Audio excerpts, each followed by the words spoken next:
What would you do if someone you once loved was now vulnerable and in need of help? Would you step in, or would you walk away?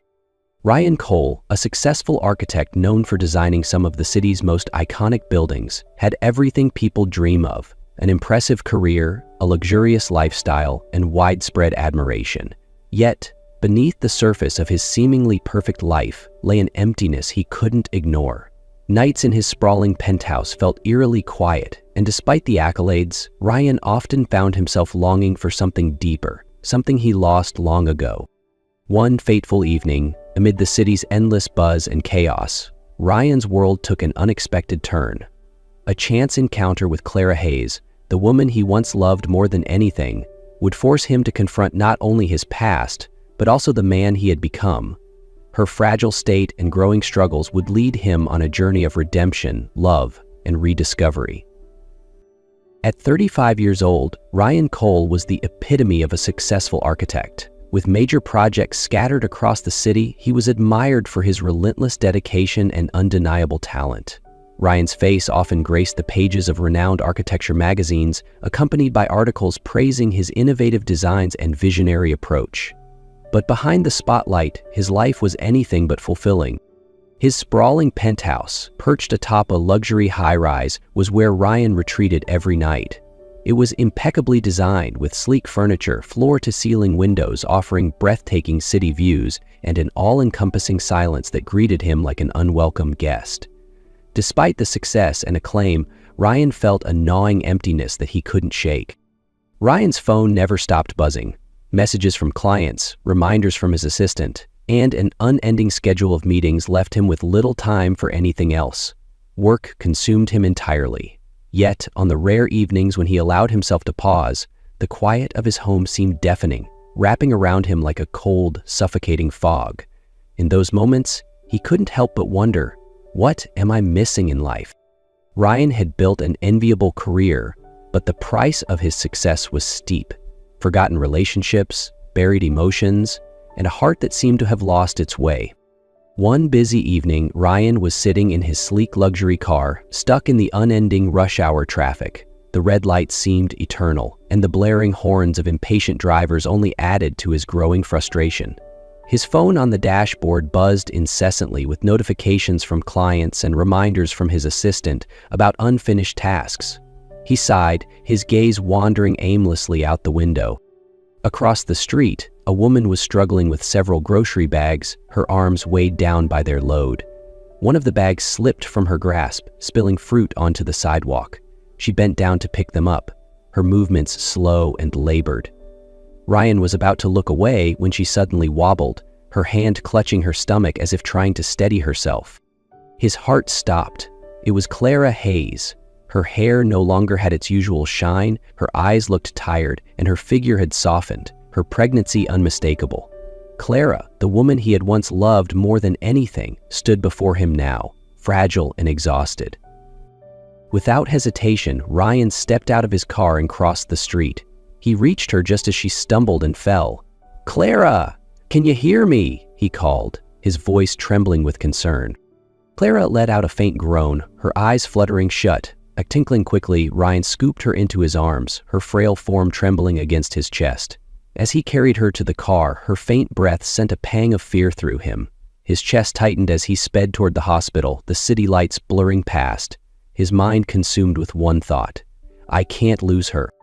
As Ryan sat in the hospital waiting room, memories of Clara flooded his mind.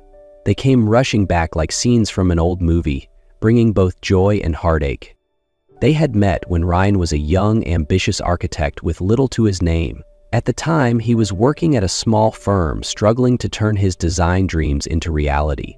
Clara, a passionate elementary school teacher, was his biggest supporter.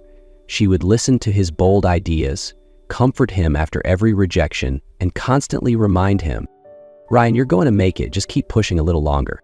They lived in a tiny, run-down apartment with mismatched furniture from thrift stores. The kitchen often smelled of burnt food whenever Ryan attempted to cook, but they always laughed it off. Those days were challenging, but Clara's presence made Ryan feel like he could conquer anything. However, as Ryan's career began to take off, things started to shift. He spent less and less time with Clara. Romantic evenings were replaced by late-night meetings and endless business trips. Clara tried to be understanding, but she couldn't ignore the growing distance between them. One night, after a networking event, Clara confronted him. "Do you ever feel like we're living in two different worlds?"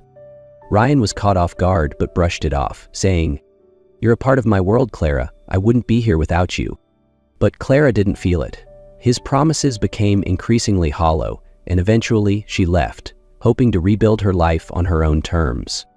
When the doctor informed Ryan that Clara was stable, he entered the hospital room, his mind swirling with questions. Clara lay on the bed, looking smaller and frailer than he'd ever seen her. Her hands rested lightly on her rounded stomach, as though shielding the baby. "Clara," Ryan called softly, pulling a chair closer to her bed. She opened her eyes, her gaze tired yet guarded. "Ryan." "You don't have to be here," she said weakly. "You collapsed in the street, Clara," he replied, his worry evident. "I couldn't just leave you there." Clara sighed and turned her face toward the window. After a long silence, Ryan asked, "How did it come to this? You're living in your car, Clara. Why?" She hesitated, as if debating whether to answer. Finally, she began, her voice quiet but steady. "I left you. I really thought I could start over. I got a new job, rented a small apartment, and things seemed okay at first. But then the company downsized, and I was one of the first to be let go.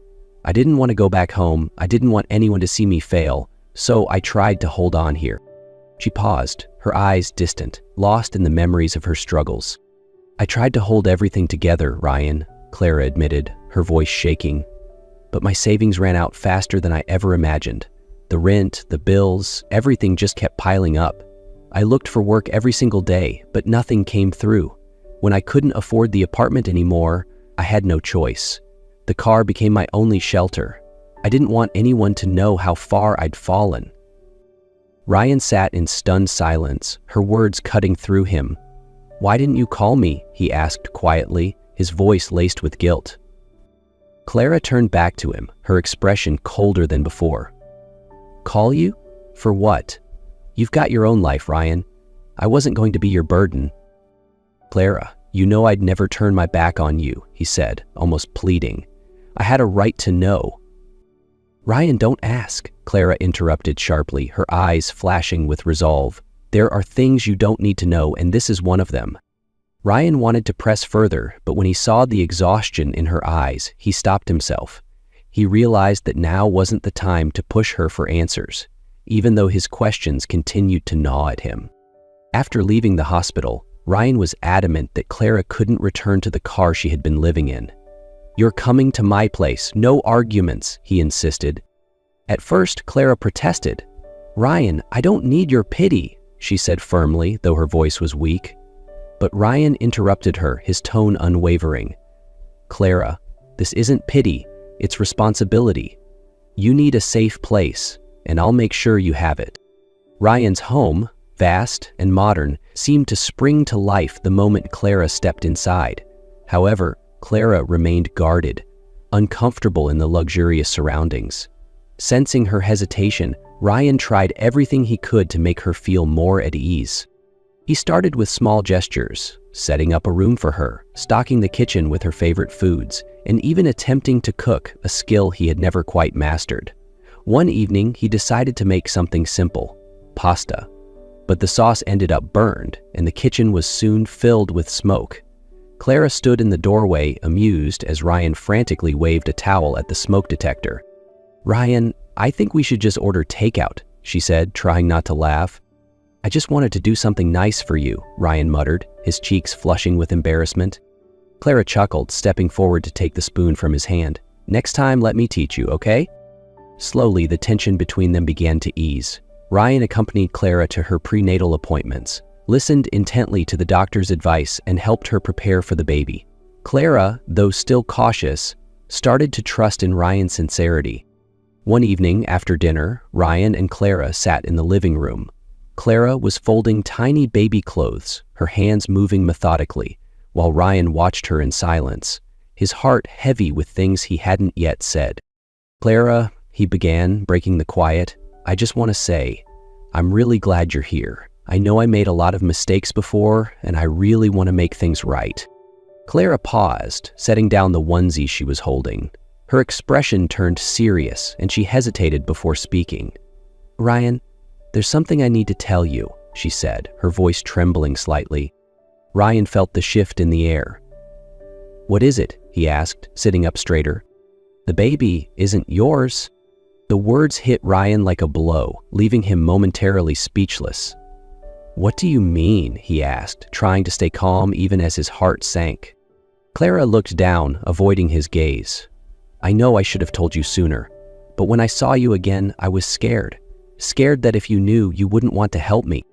Ryan sat in silence for a few moments, his emotions a whirlwind of shock, pain, and confusion. But as he looked at Clara, saw the fear and vulnerability in her eyes, he realized his decision was clear. "Clara," he said slowly, his voice steady, "I'm not here just because of the baby. I'm here because of you. I care about both of you, and that's not going to change." Clara looked at him, her eyes welling with tears, not of sadness, but of overwhelming emotion. "Ryan, she began, her voice breaking.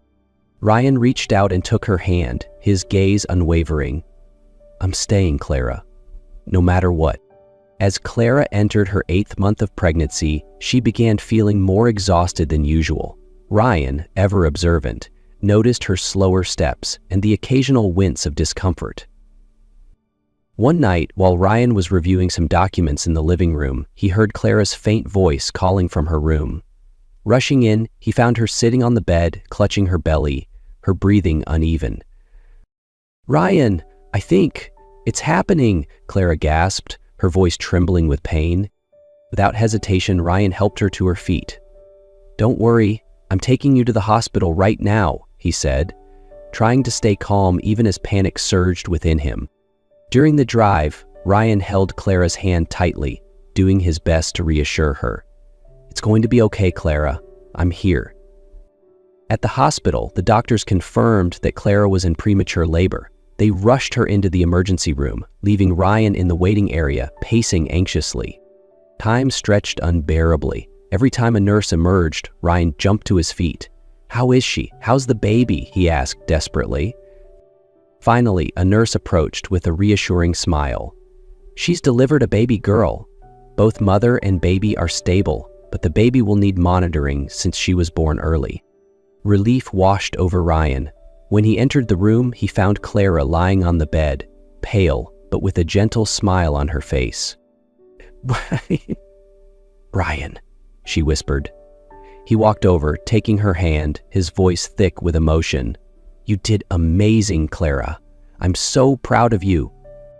That night, Ryan stayed by Clara's side. He stayed awake, adjusting her blankets, bringing her water, and standing by the incubator, watching over their tiny daughter. Though he said nothing, he silently vowed to protect them both, Clara and little Ellie, with everything he had.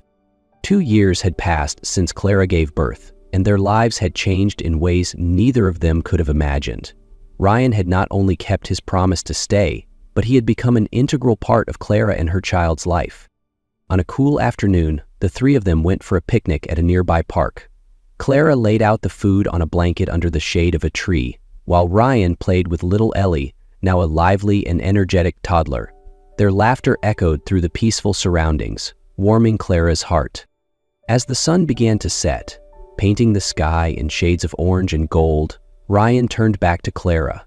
He set Ellie down on the blanket, letting her play with her little toys, and walked over to Clara, his eyes gleaming with determination.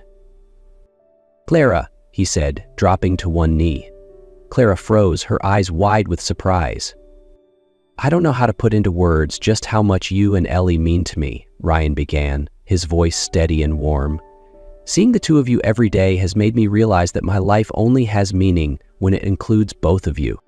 He reached into his pocket and pulled out a small box, opening it to reveal a sparkling ring.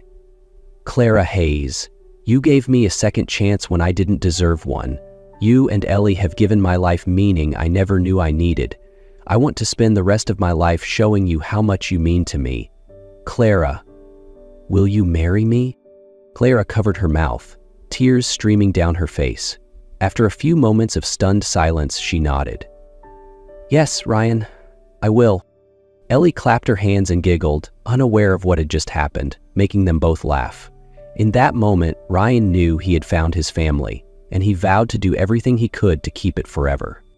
Their wedding was a simple yet heartwarming affair, attended only by their closest loved ones. Clara wore a modest white dress, her eyes sparkling with happiness as she held Ryan's hand. Ellie, their adorable flower girl, beamed with joy as she watched her parents exchange vows. At that moment, Clara knew this was a new beginning, not just for her, but for their growing family.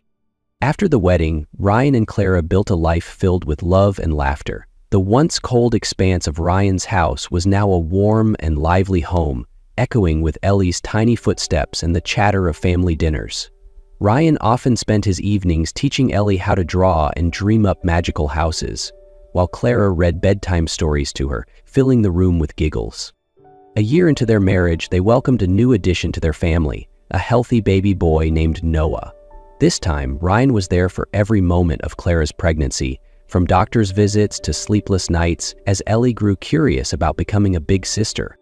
The day Noah was born, Ryan cried as he held him for the first time. Clara looked at him with a soft smile and said, "You did it, Ryan. We did it."